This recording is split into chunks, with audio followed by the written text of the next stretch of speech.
Mike, Toronto's obviously a quick team. How do you effectively use your team's speed to counter a player as quick as Connor McDavid and at least contain him tonight? Well, I think obviously Draisaitl and McDavid, Nugent Hopkins are high-end players. I think Draisaitl's really feeling it right now, just the way he's playing.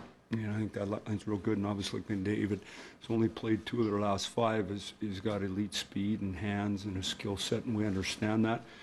I thought Eichel skated by us last game with his speed through the middle, and we weren't as good as we should have been in that area, so it'll obviously be a focal point for us here tonight. And you know, it's always fun when real good players come to town. Once it comes to town, guys like this, it's good for your team, it's good for your fans, and it's exciting, and you know, we look forward to the game. Have you seen some more confidence, or players playing with more confidence on the power play now than before? Well, I think any time it doesn't go for a period of time, you're a human being, you start squeezing it a little bit, and the slower you go and the more you think, usually the less that happens. And when you get back to the basics and you get feeling good about yourself, I think it's in any walk of life. When you're overthinking things, nothing good really happens. When you just are confident and loose and driving, you know, things go better for you. So obviously our group feels good in that area. We think it has to be an area of strength. We actually think our penalty kill has to be an area of strength too, so we need to get back on that. You just need good specialty teams in order to have success, and so that'll be an important part of the game. Discipline, I mean, I just prefer we didn't get any and they didn't get any. We played 5-on-5 myself. How are things with Gardner?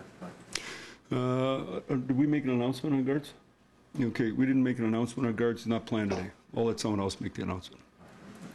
Mike, what have you learned about John Tavares as a person? Obviously, you had a pretty good idea of the player you were getting back in July. Just the past 4 or 5 months working with him every day, what have you learned about him? Well, I mean, I've said this a bunch of times. I've had him 2 other times. So I had him in 14 and I had him in 16. And he was a quality guy. I mean, when we had him in 16, I was thinking when he was holding that World Cup that a little foreshadowing for what was coming here is what I was hoping. Now, you got to line up the moon and the stars. You know, when a guy's got to make a decision, but obviously he did that. He's here now. I just think it's a role model for us. And leadership, you know, I say this a lot, but it's not about what you say, it's about what you do. It's about modeling. And when you do it right every day and you love hockey and you're trying to get better, you're 28 years old and you're doing everything you can to reinvent yourself and get better and find a better way. I think it's a great example to all those kids that skill only gets you so far. It's your will, it's your drivetrain, it's your engine in the end that's going to make you a star. And so I think he's a real good example for our guys. How would you evaluate where Connor Brown is now compared to when you first got with this team? Well, I think Brown Kell's a really good player. You know, when I first got with his team, he played for the Marlies. He was a good player. He's got real high-end hockey IQ.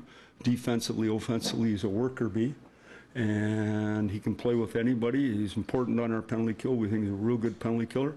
He's an important 5-on-5 player. He can play anywhere. He's an important guy for us, and he's a Toronto kid, and he loves being a Leaf, and we love having him. Who's in for Gardner? Ozzy's in tonight. Back-to-back split Anderson and Sparks today. Yeah. Anderson tonight. Yeah. Nope.